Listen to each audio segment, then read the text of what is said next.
Dans cette nouvelle vidéo, et toujours à l'intérieur de notre fichier process.php, nous allons gérer les cas d'erreur au niveau de transactions avec la base de données. Dans un premier temps, je vais replier ici en cliquant sur ce petit bouton la fonction pour avoir plus d'espace, et je vais m'occuper de ce cas ici, lorsque la requête pour mettre à jour les champs marque et modèle va échouer. Nous sommes dans le cas de ce else ici. D'ailleurs, ce end for each n'est pas à sa place. Là, je vais le décaler, voilà, pour respecter l'indentation. Ici, lorsque la requête va échouer, nous allons créer un enregistrement return data, mais avec des valeurs particulières. Donc, je vais coller ici ce bloc de code, comme ceci. Et nous allons donc renvoyer pareil un élément, avec le type field, toujours pareil. Cette fois-ci, nous allons mettre des valeurs name et file égales à nul, ainsi que uploaded, comme on avait dans le premier cas. Et nous allons rajouter une nouvelle valeur que nous allons appeler MySQL, ici, et que je vais mettre à false dans le cas où la requête a échoué. Alors bien sûr, si je crée une nouvelle valeur, il faut que je la répercute dans l'autre tableau, pour que ça soit équilibré. Et ici, je vais marquer true dans le cas où ça se passe bien. Donc je récapitule, j'ai rajouté une nouvelle valeur dans mon tableau de retour, qu'il va falloir ensuite que je rajoute dans la fonction plus haut, ça on va le voir après. Cette valeur est égale à true si la requête se passe bien, donc if retour 1 ici. Je vous rappelle que retour 1 c'est l'exécution de cette requête. Et dans le cas du else ici, si le retour ne s'effectue pas, à ce moment-là je retourne un tableau avec une valeur de la clé MySQL qui est égale à false, et je me servirai de cette valeur ensuite dans mon retour Ajax pour afficher des commentaires correspondants. Par contre, ici, lorsque je vais arriver dans ce cas, il faudra bien sûr que je retourne le tableau, puisque là, étant donné que ma requête a échoué, ça ne sert à rien de continuer la suite. Donc je vais introduire ceci. Je vais renvoyer le tableau dans un premier temps avec la commande JSON encode qui se trouvait initialement en bas du fichier, ici, mais que je vais devoir renvoyer ici de manière prématurée. Et ensuite, je vais tuer le script car je ne veux pas que le code continue sa progression, étant donné que la variable lastIndex ne va pas exister, et étant donné que je vais l'utiliser ensuite dans la fonction, forcément, ça va se planter. Donc, je vais tuer le script ici, et je vais simplement renvoyer la première valeur du tableau return data avec une condition MySQL égale false, et ça me servira à tester l'échec. Je n'oublie pas d'enregistrer mon fichier process.php, et maintenant je vais devoir intervenir dans le fichier JavaScript. Alors pour l'instant on va juste traiter le premier type d'erreur, c'est-à-dire pour les champs marque et modèle, et on s'occupera ensuite de la fonction. Encore une fois, je fais de manière progressive. Donc je retourne dans le fichier JavaScript au niveau du traitement de la réponse Ajax. Je suis ici dans cette zone au niveau du type qui est égal à field. Et là, je vais rajouter maintenant une condition, puisque je retourne dans mon objet parsetResponse ici, je vais avoir une nouvelle clé qui s'appelle MySQL à disposition. Je vais pouvoir l'utiliser pour effectuer un test. Je fais un petit peu de place ici pour taper le nouveau code que je vais introduire. Maintenant, je vais donc tester si item MySQL, puisque désormais j'ai cette nouvelle propriété à ma disposition. Je vais me demander est-ce que c'est égal à true. Si c'est le cas, je vais effectuer le traitement, et si ce n'est pas le cas, else. Donc s'il est égal à false, à ce moment-là, j'afficherai un message d'erreur. La partie concernant la valeur true, elle est ici. Donc je la ramène à l'intérieur de la première condition, ici. Voilà. Et maintenant, dans la partie else, je vais créer le code pour afficher un message d'erreur dans le cas où MySQL est égal à false. Donc il n'est pas égal à true. Voici la portion de code. Je procède de la même façon, à part que là, au lieu de créer un span comme je faisais ici, je vais créer un paragraphe. Je vais y affecter la classe de Bootstrap TextDanger pour qu'il s'affiche en rouge. Et je vais fixer son HTML à problème avec le serveur en caractère gras. Et je vais ajouter cet élément non pas à upload item dans la partie droite ici de mon application, mais je vais le rajouter ici dans la partie drop show pour le montrer au niveau du formulaire. Donc je vais l'attacher à drop show comme ceci. Donc je sauvegarde le fichier JavaScript Maintenant, nous allons effectuer un test et pour cela, nous devons simuler une erreur. Je vais simplement ici renommer le champ, par exemple marque 2, ça n'existe pas, donc cette requête va se casser la figure. J'enregistre, je reviens au niveau de mon application, je recharge, je vais glisser une image, comme ceci, je vais afficher peut-être la console, et je vais valider. Je me mets sur la console, je valide, et il me dit problème avec le serveur. Ça marche. Étant donné que la requête a échoué, forcément, et si je vais ici au niveau du réseau, au niveau du process.php, je ne vais retourner dans la réponse qu'un seul tableau avec type field et MySQL égale false. Donc ça marche. On a géré le cas d'une erreur. Alors bon, bien sûr, après, il faudrait peut-être travailler sur le type d'erreur MySQL, récupérer, etc. Bon, là, on va pas aborder cette question, sinon le tutoriel, il va finir par durer 15 heures, et c'est pas le but. Moi, je vous montre des pistes, après, à vous de les exploiter dans vos propres applications. Et encore une fois, ceci est juste une maquette, hein, c'est presque ridicule comme application, j'en ai presque honte de vous montrer ça. Mais le principe, c'est de manipuler faire des transitions entre PHP, JavaScript, HTML, CSS, etc. Donc là, ça marche. Je vais retourner ici dans le code et maintenant nous allons appliquer ce principe à notre fonction process img ici. Bien sûr, avant toute chose, ici, je vais corriger mon erreur que j'avais simulée, sinon je vais avoir des problèmes ensuite. J'enregistre. Je me repositionne au niveau de la fonction. Donc je suis au niveau du retour ici.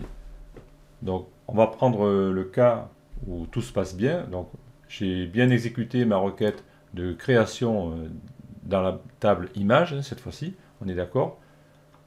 Donc je vais rajouter ici la condition MySQL qui est égale à true, comme ceci. Ensuite, pour le cas où nous avons une erreur, je vais faire ceci. Donc je vais retourner toujours pareil un type IMG. En retournant le type, je peux récupérer ensuite dans Ajax pour éventuellement afficher des messages spécifiques. Donc nous, on ne va pas le faire ici, mais ça vous donne cette possibilité.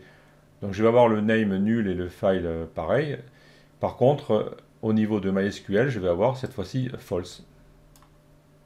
Et éventuellement, je peux même ici, étant donné que j'ai une erreur, je peux directement retourner ici la valeur, comme ceci. Donc je vais le coller ici et je peux tuer le script.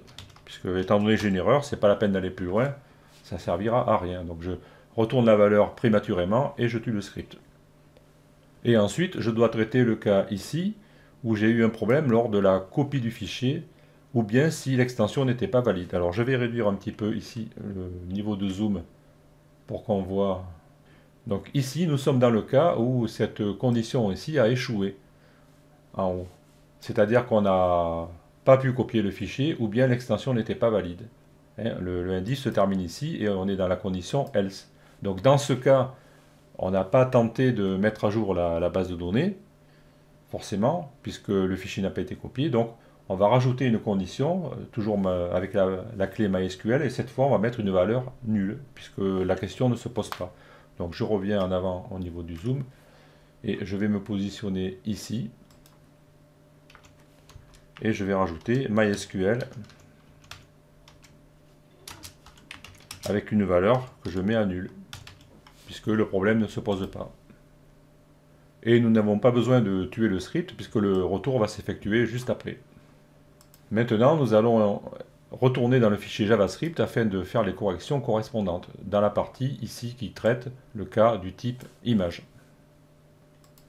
Je vais donc procéder de la même façon. Ici, je vais faire un petit peu de place pour introduire mes conditions, et après je redéplacerai le code en conséquence. Donc je me place ici, et je vais tester la valeur de item.mysql, comme j'ai fait auparavant avec l'autre type. Par contre, cette fois-ci, comme nous avons introduit une valeur nulle, ici je vais traiter le cas où ma valeur est différente de false, puisque je dois aussi créer le cas nul pour afficher le message quand le fichier a été rejeté. Donc je crée cette condition ici. Ensuite, je vais créer la version alternative avec le else, comme ceci. Et maintenant, je vais rapatrier la partie qui marche bien ici. Donc, je ne me trompe pas, hein. Alors, quand j'ai un doute au niveau des accolades, je peux cliquer ici sur l'accolade ouvrante pour voir laquelle est l'accolade fermante. Pareil ici. Donc, je vois que je termine ici. Voilà, je copie mon code comme ça. Il ne faut pas hésiter, hein, faut pas souvent on prend vite la confiance, on va vite et tout, et puis on fait souvent des bêtises, on oublie une accolade fermante et ça casse tout. Donc là, je vais rapatrier ce code ici, en le décalant un petit peu, comme cela. Voilà. Et maintenant, au niveau de la condition else, je vais faire ceci. Voilà, je vérifie que ici j'ouvre, ici je ferme là, voilà, c'est bon. Donc, si tout se passe bien, si on a une valeur de retour de la propriété MySQL que nous avons créée qui est différente de false, à ce moment-là, on va recréer comme on avait fait et éventuellement afficher un message si le fichier a été rejeté. Par contre, ici, si nous avons un problème avec la requête MySQL, nous allons créer encore une fois un élément P, toujours pareil avec la classe TextDanger, et le message problème avec le serveur, et on va l'attacher à l'élément dropShow. Alors au pire, on pourrait, étant donné que nous avons une répétition de code ici et là, nous pourrions créer une fonction à laquelle nous passons en fait rien. Enfin si, il faudrait passer fil de détail pour l'avoir à l'intérieur de la fonction. Voilà, vous pourriez faire cela. D'ailleurs, à titre d'exercice, je vous laisserai le faire si vous voulez. Donc vous pourriez créer une fonction qui remplace la duplication de ce code ici, qui est exactement le même. Je vérifie, c'est exactement la même chose. On va afficher le même message. Donc je vous invite éventuellement, à titre d'exercice, à effectuer une opération de refactoring pour cette partie du code. Cette fois-ci, je pense que c'est bon, j'enregistre. Je vais revenir dans le fichier process.php et je vais de la même façon générer un cas d'erreur en renommant un champ ici. Donc je vais déclencher une erreur au niveau de la création d'image. J'enregistre. Je reviens dans mon application. Je rafraîchis. Je fais glisser une image. Je prends une autre image. Je vais ici filtrer au niveau du XHR. Voilà, pour avoir une console plus claire. Je valide. Et donc je vois problème avec le serveur, donc deux fois, puisque j'ai fait deux tentatives de mise à jour de la base de données. Et au niveau de mon retour Ajax, voilà, je vais avoir mes deux voitures ici qui retournent avec la clé MySQL égale à false. Voilà, donc ça fonctionne. Nous venons de traiter nos erreurs. Alors peut-être qu'il faudrait éventuellement tester ici au niveau du retour Ajax pour ne pas afficher ceci quand nous avons une erreur, hein. Donc ça, éventuellement, encore une fois, je vous laisse le faire à titre d'exercice, puisque là, ça ne sert à rien d'afficher la marque et le modèle si on n'a pas pu afficher les images. Donc il faudrait encore introduire des conditions ici, pour ne pas passer ici si item MySQL égale true. Donc il faudrait rajouter une condition ici, dans le cas où MySQL est égal à false. Donc je vous laisse le faire à titre d'exercice. Maintenant, je pense qu'avec tout le temps qu'on a passé depuis le début de ce tutoriel, vous avez compris la méthode de travail et je pense que vous êtes à même de le réaliser vous-même. Voilà, nous sommes quasiment arrivés au terme de ce tutoriel. Je vais un petit peu arranger ici mon fichier JavaScript pour effacer les espaces superflus. Je vais le repasser un petit peu en revue ici. Alors vous pouvez éventuellement effacer des espaces, etc. Ici, nous avons une boucle for qui nous a servi à effectuer des tests. Nous pouvons la supprimer carrément. Ici, nous avions interrogé la propriété file de notre objet défini par le champ input type égale file avec l'attribut name file by form. Je vais le laisser pour l'instant, vous allez comprendre pourquoi. Parce que lorsque l'on va se quitter, je vais vous laisser avec un exercice à faire. Donc voilà, je peux réduire, je vérifie mon fichier. Ici, pareil, nous sommes dans le cas au niveau de ce else où la requête Ajax n'a pas satisfait au statut 200, c'est-à-dire Je vous rappelle ici que le statut 200, c'est que tout s'est bien passé. Donc ici, je vous laisse éventuellement traiter le message d'erreur dans le cas où la requête Ajax ne s'est pas déroulée correctement. Hein, on est bien d'accord. Voilà, donc là, mon fichier me paraît propre. Je l'enregistre. Ici, je vais revenir au niveau du fichier process.php. C'est pareil, je vais l'inspecter. Alors bien sûr, je vais supprimer l'erreur que j'avais simulée ici en modifiant le nom du champ. Donc je le restitue à sa bonne valeur. Donc là, ça me paraît correct. Là, je peux enlever l'espace si je veux. Voilà, mon fichier est correct. Je l'enregistre. Rapidement, je vais remettre la base de données à 0 et le dossier ici, image à 0. Donc ça, je fais ça rapidement. Je vais remettre rapidement la base de données à 0 hors caméra. Je vais revenir dans l'application. Je vais rafraîchir. Je vais supprimer la console parce que maintenant tout marche bien. Et je vais effectuer quelques saisies donc rapidement et nous regarderons le résultat. Au préalable, je dois aussi retourner des valeurs nulles ici dans l'attribut value, puisque je vais devoir saisir les valeurs. Voilà, donc maintenant mon application est dans la situation de départ et je vais saisir quelques voitures.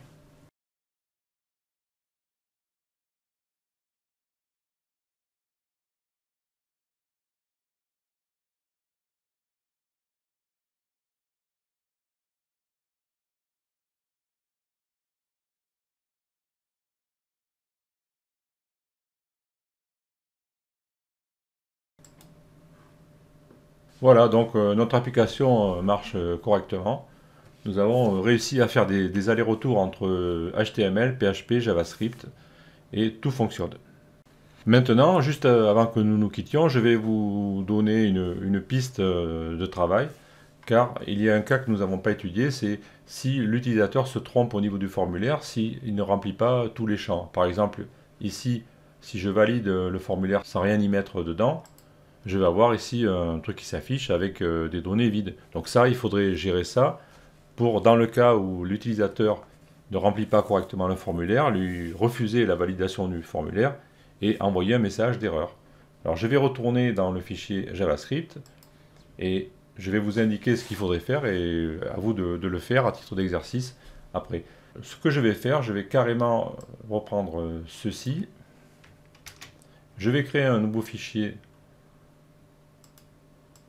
ici dans lequel je vais mettre ce code. Alors le fichier, je vais lui dire que je veux ici du JavaScript. Voilà, comme ça il va me colorer le code correctement.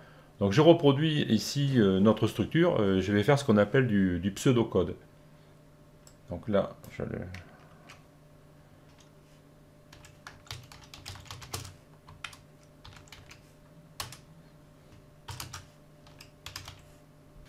Voilà, donc j'ai recréé ici le contexte de ma requête Ajax. J'écoute donc l'événement clique sur un bouton et si cela se produit, j'exécute une fonction ici. À l'intérieur de cette fonction, j'invalide le comportement par défaut et j'effectue un traitement Ajax. Maintenant, je vais introduire des nouvelles conditions à l'intérieur de cette fonction pour tester si mon formulaire est bien rempli. Donc je vais créer ici, alors c'est du pseudocode, hein, à vous après de mettre le code correspondant. Donc je vais mettre une condition if. Et si cette condition ne se produit pas, j'aurai une condition else, comme ceci.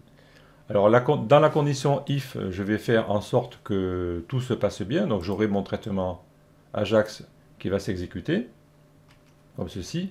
Alors l'opération ePreventDefault, on peut la mettre dans tous les cas, bien sûr. Et sinon, si le formulaire n'est pas rempli correctement, à ce moment-là, j'aurai un message d'erreur dans le formulaire. Voilà, donc il y avait un problème de coloration. Bon, c'est pas grave, c'est du pseudocode. Donc voilà ce que je vais faire. Je vais vérifier en exécutant cette fonction si le formulaire est bien validé. Ici, j'aurai la condition pour que le formulaire soit bien validé. et sinon j'exécuterai un message d'erreur. Alors la condition pour que le formulaire soit bien validé, c'est que ce champ soit rempli, et que aussi on ait choisi une image parmi l'une des deux méthodes proposées. Donc je vais traduire cela en pseudocode. Donc ma condition ici, il faudrait d'abord que j'ai marque non vide et modèle non vide. C'est-à-dire je dois avoir saisi les deux. Et en même temps, je dois avoir une autre condition. Image.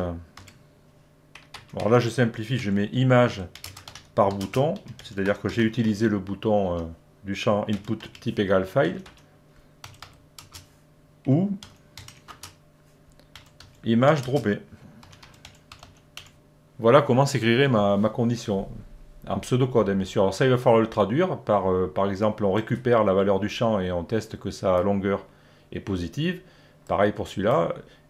Là, alors, au niveau du bouton, ici, je pense qu'il faudrait tester cette variable ici, normal file. C'est pour ça que je n'ai pas voulu l'effacer tout à l'heure pour vous la montrer maintenant. Il faudrait tester que cette valeur ici que nous pouvons créer en testant la propriété files de cet élément, à vérifier qu'elle existe et qu'elle est non vide. Au niveau de l'image droppée, il suffirait simplement de vérifier que droppedFile existe. Et à ce moment-là, si toutes les conditions sont remplies, on va exécuter le traitement Ajax. Et si ce n'est pas le cas, on affichera le message d'erreur. Voilà, donc je vous laisse éventuellement réfléchir sur cette structure et je vous laisse créer le code correspondant pour afficher un message d'erreur dans le cas où l'internaute ne remplirait pas correctement le formulaire. Ici, bien sûr, je vais corriger la petite faute d'orthographe et là, je vais dire que c'est un commentaire. Voilà, je vous laisse sur cette perspective. Et donc, je vous remercie, si jamais vous êtes arrivé jusqu'ici, d'avoir suivi l'intégralité de ce tutoriel. Je ne pensais pas qu'il allait être aussi long au départ, mais j'ai tenu à bien détailler toutes les étapes du processus de raisonnement et de construction pour un peu sortir du cadre habituel du tutoriel où le gars, en fait, il tape du code sans trop expliquer ce qu'il fait. Et ces tutoriels, à mon avis, ressemblent plus à des reportages sur un gars en train de bosser, plutôt que quelqu'un qui explique vraiment ce qu'il fait. Et c'est ce que j'ai essayé de faire. Et j'espère que cela vous aura été profitable. Et donc, encore une fois, si vous êtes arrivé jusqu'ici, je vous remercie pour votre fidélité et je vous donne rendez-vous dans les futurs tutoriels. Je vous dis donc à bientôt pour de prochaines aventures.